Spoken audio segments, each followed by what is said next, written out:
ამნაირი მაკარონით ჩემი კლასელი გაიგუდა ლამის. რას ქვია ლამის გაიგუდაო, მარიკო?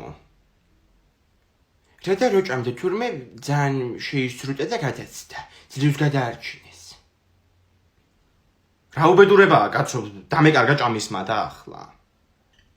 აუ, ეს ანეკდოტი გამახსენდა. კაცმა იმდენის პაკეტი შეჭამო, რომ ტუალეტში მაკრატლით შევიდაო. აუ, მე არ ვიცი, მოყევი. კაცი შეჭამს ბევრ პაკეტს და ტუალეტში შედის მაკრატლით. მეტი რაღა მოუყვე. გამოიწერეთ არხი თუ გინდათ რომ გქონდეთ ბევრი ფუნი. თუ იგი ლარჯზეა. რა იყო რეებსყობით ვერ გავიგებ, ლუკმა ვერ შევჭამე, კაცო. ძახს არაჭამე მაკარონი? შია მე მგონი. რა მაკარონი ვაჭამეო, მარიკო, ძვირფას პედიგრი უყრია 12 ლარიანი. გუშინ გავსინჯე პედიგრი, სულ მაინტერესებდა როგორი იყო. რა იყო, რას მიყურებთ? რას გიყურებ, მეც გასინჯული მაქვს. ხოდა მოდი მაგაზინი ვილაპარაკებთ.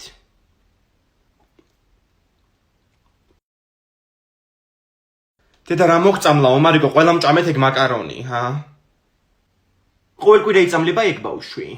ოჯახის ტრადიციაა უკვე. პედიგრის პარკია გახსნილი. შეკარი მერე, კაცო.